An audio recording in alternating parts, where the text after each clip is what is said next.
Hey golfers, and welcome back to the Second Swing YouTube channel. It's another live at lunch back here in the studio, joined by Tyler Fitzel, Master Club Fitter at our Minnetonka store. Joining us today, this was another topic that actually was kind of your idea, and it's just today we're going to go through and in detail what the second swing fitting process is. Right. We get some questions about that, and also what some of the benefits are to outside of strictly just the fitting. Right. One thing we could touch on, for example, as people kind of start to filter in a little bit, is like there's kind of a ball fitting recommendation at the end of every club fitting, right? And then the follow-up fittings and things that come with it that maybe aren't exclusively, explicitly explained right away. So, as people come in, though, Tyler, I want to ask just how the season's going. If it's, I'm sure this is kind of right when things get really busy for you. It is. Things are starting to ramp up. I know, depending on where you are, the weather is a big piece to this. And so we're starting to see some warmer weather and courses opening in our area in Minnesota right now. But we're also seeing the spring effect. And that happens for all of our stores, which is we're starting to get into the summer where most of the golf gets played. Maybe not the Scottsdale area where we have a store, but they're still in full gear in terms of where they're at, because there's still cooler weather in the other climates that people might be traveling to, or people still traveling in general. What we find is that generally around the beginning of April, it's kind of like once you start seeing some of the tournaments, like we've already seen the Players Tournament, at TPC, and we're looking to see the Masters here in a couple weeks, and we're going to see the PGA in the next month and the U.S. Open in the next month. The next few months are really kind of the busy season for us as a whole. And from a fitting perspective, we find most of our stuff, most of our schedules are full out, about 2, 3, 4 days, even a week. And so if someone were to walk in right now and say, hey, I need a fitting today, it's possible. There might be an hour. It's possible. It's more likely that you might have to do it a day or two or a couple down the road, right? Because of that. So just like in the preparation is the planning on if you're going to get fit. And I think you mentioned too is, I brought this up as a topic because there are a lot of people that have not been in a formal fitting. There are a lot of people that haven't done it. And so the question is always, well, what do you do, and what's it like, and what are we going to talk about? And there's a lot of questions that wrap around it. So as fitters, as sales staff, as employees, we're always kind of focused on how can we help that customer. And generally, I'd say the fitting is the quickest and easiest way to get the best product in your hand to go out and test and play and try and hopefully work on your game. Yeah, that's ultimately that's the goal of every time someone comes into the store. I think that's kind of the big project, right? Is helping that golfer get whatever club or equipment needs to be in their hands to play their best. So let's kind of dive in here. And again, as people start joining, if you're joining us and watching on YouTube right now live, if you have any comments or questions about the fitting process, feel free to leave them in the chat. We'll get to those right away. I know we've got a couple that were actually submitted prior through Instagram, but I want to we'll tee up right now to just kind of go through the club fitting process. So I know there's a ton of work done behind the scenes to fine tune this thing from beginning to end. What the first steps are, and from all the way to the very end. So just run through it, what the steps are so that people know what to expect in that regard. The first thing we have is when someone signs up for a fitting is this interview process. And so for us, if you sign up for a fitting, you'll find that we ask some questions. Hey, what's maybe your score, right, left-handed? We ask about, how many rounds are you playing? So when you do a fitting, when you sign up for a fitting online, you're going to also then have to answer some basic questions, but an email survey will come out that you can answer even more in depth, kind of a questionnaire. So you can tell us a little bit about your game. You could talk about your handicap. You could talk about the ball. You could talk about the clubs you've got and the types of clubs you've got and the models you've got. You can lay out some pretty good detail to it. But essentially, the first thing that fitters are going to get to know you. It's kind of, we talk about it as this interview process. Where's your game? What's your game like? What are you looking for? Where does this all fit together? So that's the main thing that we talk about, is to gather some information And It's basically allowing the golfer that's getting fit to give you information, Right. the fitter information about what their game is right now Yep. and what they want to achieve. completely. So that's the first step, right? Which Yep. is kind of cool that it's the first step is letting the golfer dictate things, not the fitter dictate things. Well, right. You could come in, and if I don't know anything about you, it's like I can see some things as you just start to swing. But it's a lot easier if you have the ability to just, give us a little bit more behind the scenes. Because what it does is we're looking at it. It's not something where we just brush it off as, oh, hey, well, I don't need to know that information. It's actually very important. So whether you can do that or not, or if that survey gets completed, it just prepares us, because then you might already have a couple of options in your own mind, and you come in and say, hey, this is what I've got and this is what I'm looking for. Great. Like, that's where we'll start with that. The next is really to kind of measure where things are at, and I talk about a couple different measurements. So for me, I'm looking at it in terms of the length of the types of clubs that we might be looking at, as well as the strength of the shaft there, right? So in a measurement sense, I'm looking at, how tall someone might be, maybe some other measurements like wrist to floor. I also might be measuring things that are unmeasurable. It's like, hey, I've got a bad shoulder, knee, hip, ankle, whatever. That is also going to make me look at maybe a different set of circumstances with like, okay, so maybe we want to start our evaluation and start our fitting in this direction.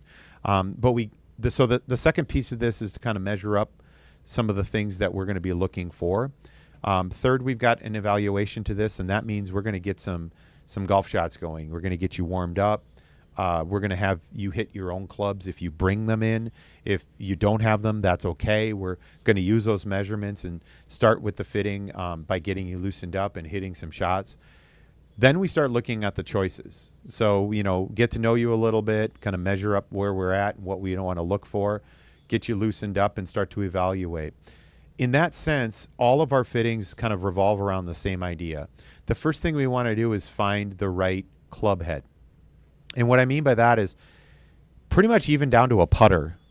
I want to know is like, all right, if I'm looking at, let's say putters for an example, I want a mallet. Well, that's different from a blade. You're already narrowing it down. Yep. We start to kind of narrow it down. We want to kind of narrow this down as it's like, what are kind of the 3 big options or 4 big options in that category? So let's talk about player distance irons. Someone comes in and says, I've had these player irons. I'm looking for a little bit more distance. I might automatically go to a Ping, a Titleist, a TaylorMade, a Callaway. I grab 4 things. Because what I want is the first thing I just want to know is like, I call it a flavor test is, hey, I might not like the way this looks. I might not like the way it feels. So that's kind of the next phase to this. And it can be with drivers, wedges, putters, irons. So to clarify too, in terms of the evaluation piece, that's Yeah. where we're at right now. This Yep. is evaluation. You're evaluating a bunch of different options. Yep. So we're making swings. For you, a part of that evaluation is what the golfer thinks in terms of look, feel, sound on these things as well. Like that's part of your evaluation as a fitter is getting that feedback. Yep. Yeah, and that's really what's like we talk about evaluating. Well, the evaluation is really kind of across the board, right? It actually comes from a little bit of the questionnaire and the survey you fill out and the interviewing that we kind of do and get to know. Comes from some of the measuring that we do. So the evaluation part is probably the biggest part of this, and it's where we're hitting our shots and we're trying some different things and testing some different things in that category and looking for numbers as well. The evaluation is also kind of the piece or the part where we're looking at what's going on with the 3 things I like to talk about in a fitting: a club, a swing, and a ball. Now, with the club, we're trying to narrow down the pieces and parts, like I said, the head and the shaft, and we're looking at other intangibles like maybe club speed and ball speed, launch, spin. So those are the things that are happening kind of in that space. Once we've found it, right, so we talk about a little bit of interview, get to know, measure some things up, find out what we're going to do, evaluate. We come to a recommendation. The recommendation piece is based off a lot of that evaluation. We're testing against some things. So in that evaluation process, we're going to get to a point where we found the head we think might work for our club, the type of shaft that might work really well for us, the type of grip we might have in there. And then even for that, as we're looking at that data, we talk a little bit about the ball, because the ball is really what we hit anyway. say, hey, we got this kind of ball speed or launch or spin with this club versus this club. We saw dispersion tighten up and direction a little bit better with this versus this. So that's kind of that fourth piece to it, is really kind of the recommendation for us. And then the last piece of that puzzle is kind of what we realize is like, it's the purchasing part of it, right? It's so what we're taking as our recommendation and we're going to go with. And there's a couple of interesting things you need to know there. One, we have a 30-day play policy on anything, whether it's new or used. We want you to be able to get outside and perform well. You know, a hitting bay is generally the least amount of variables you're going to get in the environment. It's generally just perfectly flat. Hopefully we don't have any bugs and it's not too humid. Right. It's not raining. It's not windy in the hitting bays, you know, things like that. So we want you to be able to get out there and test this. And that's a huge piece of that kind of that last part, is not only are we going to get out and test it, but we want to follow up with it. So there's some continuing communication. If we're seeing an issue, we want to know about that. What are we seeing? How can we change it? Can we change it? Do we need to try something different? I look at those 5 pieces, and they kind of get spanned out, if you will. If we're talking about irons, they kind of get spanned out in the time of an hour. So if I look at it, we're getting in there, getting warmed up, getting to know one another, measuring and evaluating, all within pretty much the first 5 minutes. It's kind of the last, call it maybe 10 or so, where we've got recommendation, we're checking out, we're getting the clubs that we're going to go with, whether it's putting them on order or if we need to make a grip adjustment in store, we do those types of things, and then out you go. Anyway. Yeah. So that's a pretty good summary of the 5 steps. I want to give a shout out to Brian in the chat right now. It says, wish you were in the Southeast area or Mid-Atlantic. You got a store in Columbia, Maryland, and also up a little farther north of that in the Philly area. If you are willing to drive a little bit, there's options there. We've got some good fitters at those stores. But I think what's important is through this whole process in the second swing fittings, whether it's tour van or whether it's used stuff in the store, is, again, what's dictating the fitting is not our fitters. It is what the golfer needs and what the golfer is asking for. So if a player is, like you mentioned right away, you said, like, if there's a bad back or a shoulder or a hip or something, like, that's going to dictate a lot of the decisions made from that point on, making sure you can swing the club easily and efficiently, despite that, maybe injury you have. So there's those types of things that I've always appreciated from when I first started second swing, is making sure the customer's needs are first. And then there's also these added benefits I wanted to ask you about too. So, so for example, these follow-up fittings, and then the idea of loft and lie adjustments with the clubs you might get fit for, which you can keep going. So my understanding, and you can correct me if I'm wrong, my understanding is if you get fit for a set of irons, you play with them for several months, and you've realized something starting to maybe be a little bit off, you can come in, do a whole, basically reevaluate, and make subtle changes if needed to loft and lie. And that's, at that point, no additional charge. That's correct. And I think the biggest thing for us is you have to communicate with your fitter on this one, because it's not something that we have just listed as a normal fitting, but it is an option in terms of what we are able to do. And it's important that I note 2 things here. One, going out and playing a round of golf and having a few shots go, maybe go astray, does not constitute something's wrong with the equipment. Right. And sometimes this is where we get someone saying, I played one round of golf and these clubs are totally different from my old ones. Yeah, they might be, because they are. They might be by design that way. They are. Yeah. But I look at it as saying, I want a pattern. And so what you said too is there's a reason we have 30 days to go play with stuff to begin with. And I say a pattern is usually, if you can get at least 3 or 4 rounds of golf. The second thing I was going to mention with that is I had a question from a customer that said, I'm kind of hitting the ball on the heel. I've got a lot of heel strikes on my new irons. And he said, I think maybe we should look at flattening the lie angle. Well, the customer in general is, I went to look at the data, because the first thing for me is, okay, what was this customer doing? So I go look at the data. the path of the club is very inside out. Yep. So in terms of an inside, and I'm talking probably 7 or even 8 degrees, which that's pretty plenty. aggressive. Yep. So when you're coming inside out in terms of a path, generally the heel or the shaft of the club is going to be getting to the ball First. quicker. Yep. Right? It's so that from that angle, the shaft is actually getting to the ball first. If there's any rotation, you can catch it in the middle of the face, but that path is going to create a lot of spin out to the left for a right-handed golfer. And then you close the face and it spins even more to the left. So the lie angle won't fix the path, and the path is really the issue no matter what the lie angle is. Because as another example to this, the lie angle is actually being flattened by the customer or that swing just because of the swing plane. Now, that's not an absolute, of course. Right. But one example. Another way of thinking of that is if I've got a club that's coming from, we call it over the top or outside to in, is if it's coming outside to in or the club head's moving down, the shaft's going up.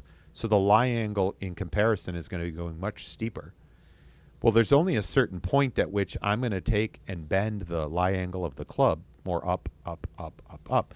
Now, let's say, for instance, that your lie angle, the dynamic lie angle at the moment of impact on a 7-iron is 72 degrees. Okay, so that's pretty upright. Right, you're almost standing straight up there. Well, the typical lie angle of a 7-iron in across the board is 62 degrees. That's a 10-degree difference. There's not a company out there that's going to change more than about possibly 4 degrees upright. So I might get you to 66. Might. There's a couple like a Ping that might go 67 or even 68. I'm still not going to meet those two requirements of getting the lie angle to 72 the way it's being moved. Right. So the way that the club move is going to be one of the factors that has to be looked at with this. The other thing is that it could be a general pattern, but all of a sudden, if you're in a hitting bay and it's nice and flat, and you get outside and the ball's above your feet, ball's below your feet, you're tilted one way or another. The terrain, the slope's going to change. So now the lie angle is going to change again, just based on the way that you're moving out there. Yeah. And the other thing to add to that is that the shaft matters because the shaft is going to bend. There's a bending in it, and that bending could be forward. It could lag, but it's generally forward, and it's downward with gravity. We're pulling the club somehow downward. So from the top of the swing down, the shaft, the club face will tend to go drop down and close, tend to, right?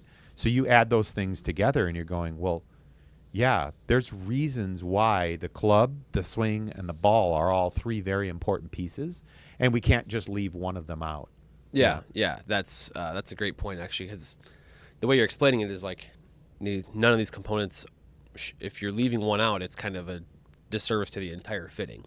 Yeah. Because, like, for example, if you fit somebody for a set of irons, right? And depending on what ball was being hit in that fitting, right? But then you dismiss the idea of a ball recommendation, and they go out when they play there's new iron set, and they're playing a completely different ball. Yeah.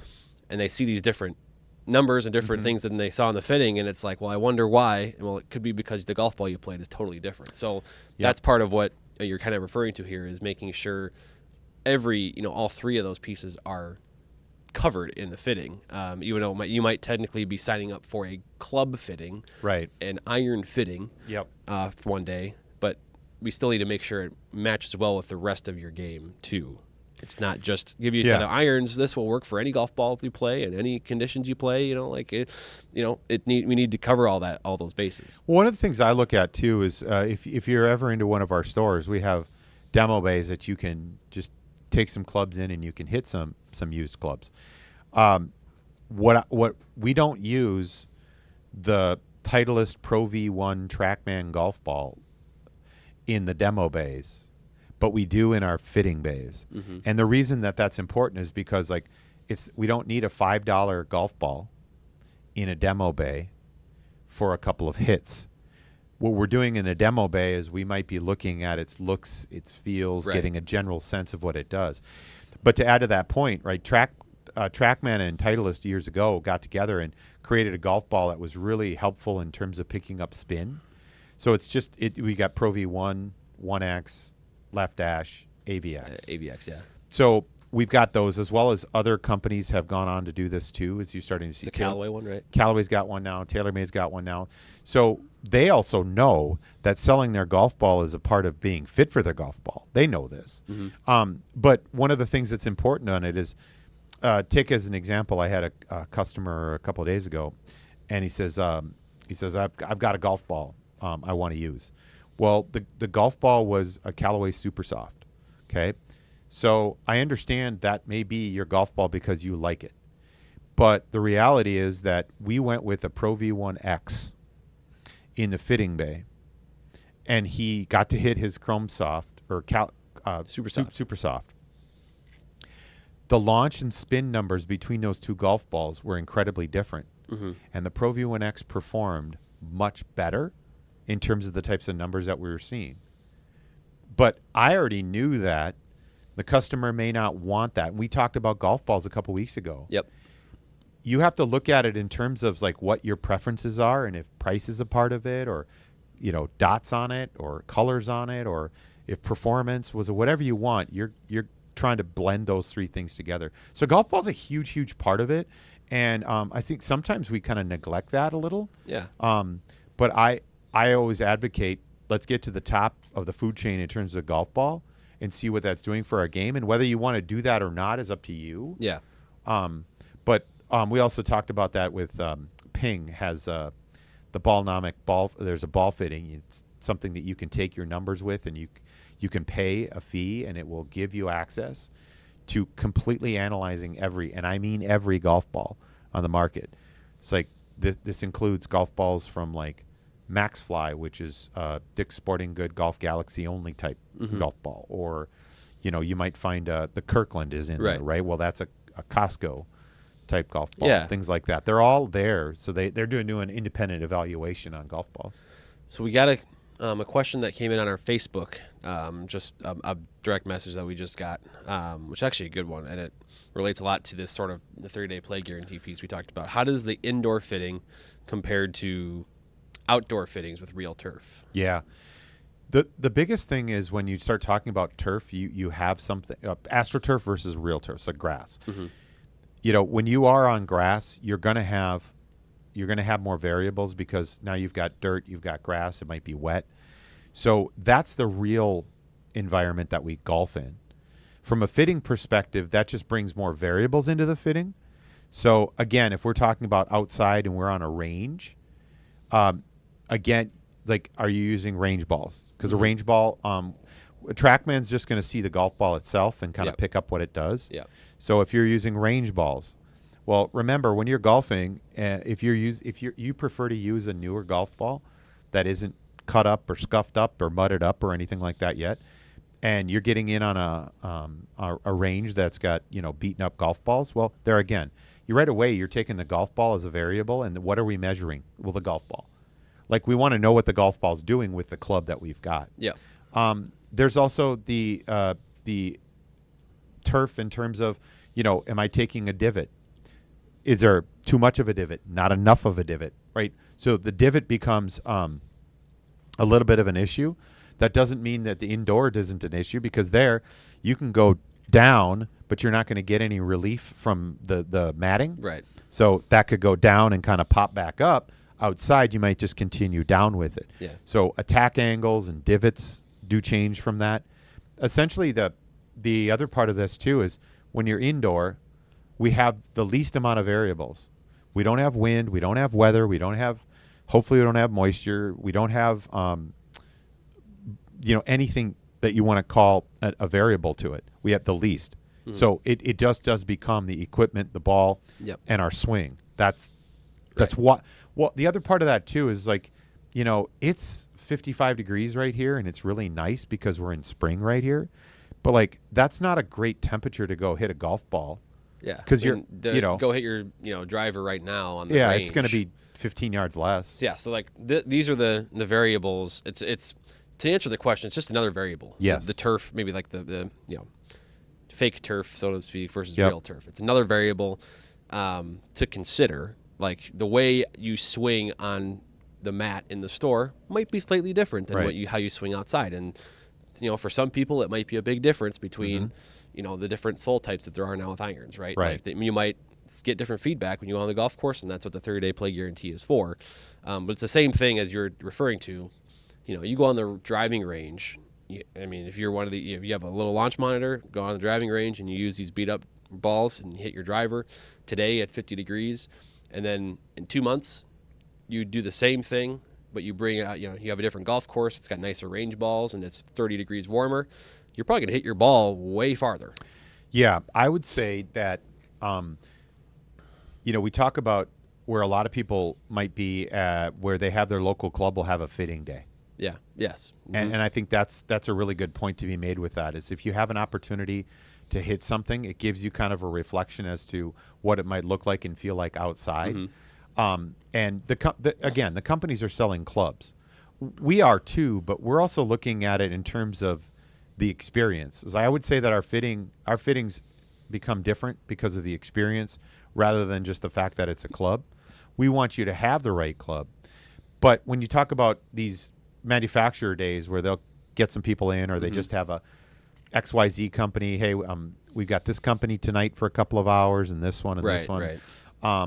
Or if you set up a day-long fitting or a couple of days and a company wants to come in and do that kind of stuff too, the variable is the huge thing, right? And I would say that we have you have more better weather days in an area like Scottsdale than Minnesota. Right. Okay. Doesn't mean it's perfect, but definitely. I'd say you have more better weather days in an area like our store in Dallas, which does actually have, it's one of our facilities is in the You could hit indoor the or outdoor. coaching center. Yep. Yes, where you can hit out into and or just indoor depending on the weather and You the also, variables. and some days you can have the chance to actually go out on grass and hit the golf ball. Yeah. So anyway, it's just, these are all variables that I know they're spinning in your mind during a fitting that you can't actually at that moment test. But it's something that, when you send off a player with their recommendation, you're hoping and illustrating to the player, these are things to consider as you play these for the first few rounds, and make sure that they work for you. Well, that's why we have a 30-day play guarantee. Yeah. Because ultimately we know that it's played outdoors on grass. Yep. We get that. It's the same thing I would say to someone if they're talking about, issues with the clubs. Well, if they come back to me and said, I went to the range, I was hitting off mats. I don't like hitting off mats.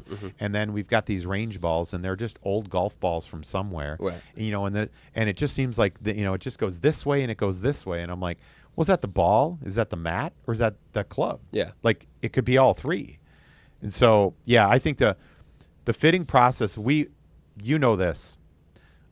We've begged to try to be able to do an outdoor fitting. Yeah. But to make that feasible is like, if I've got 20 really good days to do it, I still have to pick the 20 days and I can. Right. Because let's say you schedule an outdoor fitting on a day when it's 25-mile-an-hour winds. Now what? One direction only, Yep. right? You only get to test that element. So I wanted to get to one other item here too, just some fitting misconceptions that I certainly hear of all the time, just from either family members, peers, friends, whatever it might be, about what club fitting is. I think the first one is this general idea that a club fitting costs money, or that it's an upcharge. There are places that do charge for the fitting in addition to the clubs that you order or buy. At Second Swing, we don't do that. Right. You make a purchase for a new iron set, or you buy a driver, whatever it might be. Yeah. The fitting fee that you would get, you're not going to pay a fitting fee on top of that. Right. We do have if you're deciding on it, a lot of the other companies that are out there do have fitting fees, which is fine. We've decided that it's in our best interest and your best interest to get the right equipment in your hand. And as a business, if we're going to sell you that club, that's where our investment goes, not into try to make money in terms of our experience and our experience as a fitting, Yeah. getting into the fitting bay, or the experience of fitters, Yeah. and what we gained in the business and the knowledge and, Yeah. and the longevity of that. I think the biggest thing to understand is that if you do come in and say, I'm kind of got to think on maybe some of the options, and I have this one, like email came in yesterday and I answered him today. It's like, hey, yeah, let's go with this option. We pay a fitting fee and then just return that with the purchase. So there's no fitting fee. Yeah. But almost like as a holder or a binder, if you will, that's there. That's just the only other option for us is like, if you really don't want to do that, it's okay. It is an experience. But we're not in the business of trying to make money off of our expertise. We're trying to get you the right equipment. Yeah. And then also, it's not even just about the fitting. It's that fitting. It's the next one. It might be the recommendation to a friend because you had a great time and you learned a lot and you got really good clubs for the value you're talking about, the budget that you're in. And that's where, business is still, this is the idea too, it's still a one-on-one. It's like, I'm not on a Zoom call with you right now. Right. But I could. Yeah. We could just do this and I don't have to leave my fitting bay. Right.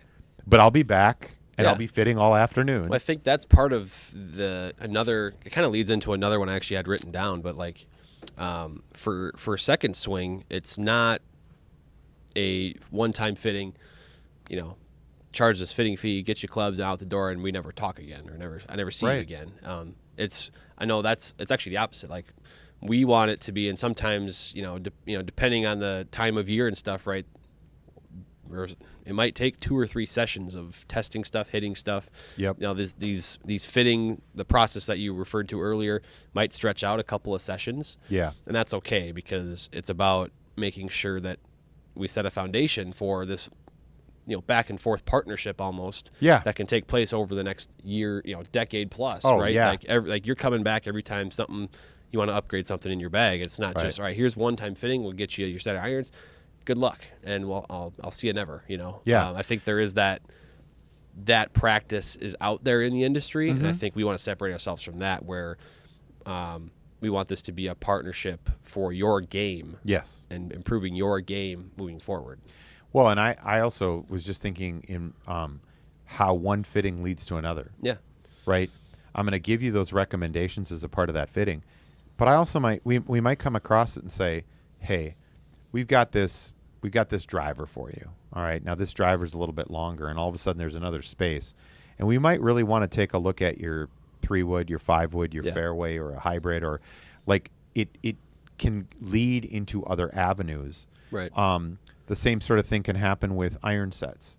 Is typically depending on the type of iron set and the spaces of loft amongst them. Yep. We start talking about wedges, the pitching wedge, the gap wedge, another wedge. Like, where are the wedges?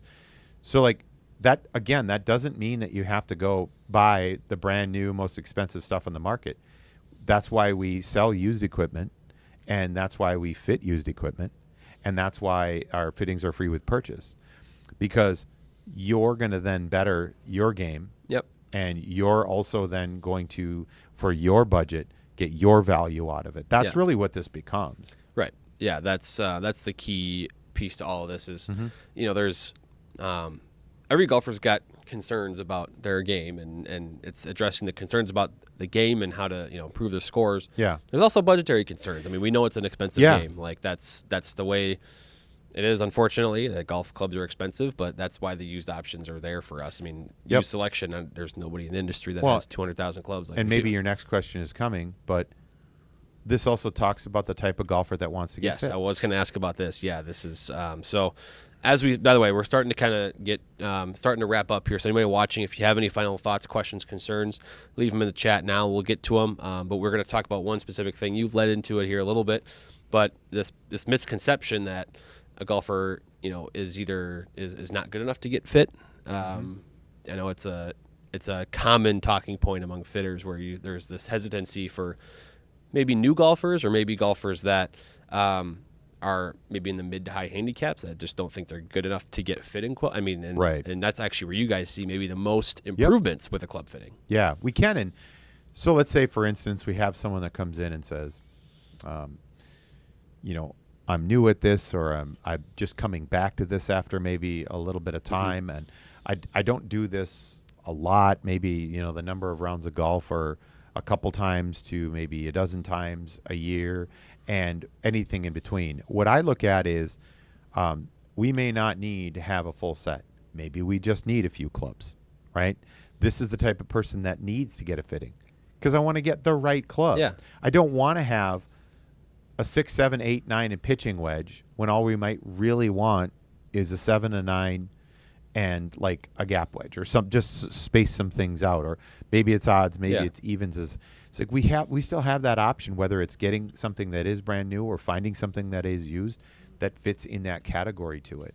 And sometimes the options so if you think a little bit more traditionally, someone's been around the golf game a long time, but maybe doesn't golf a lot. They think of driver, 3-wood, 5-wood. Then they think of irons. You know, many a time, someone will come in and says, well, you know, I don't really use my 3-iron. Well, the fact that they have a 3-iron, a 4-iron, and maybe even a 5-iron, and they never use them, that's one of the reasons why we want to look at that in the fitting, is what's effective to it.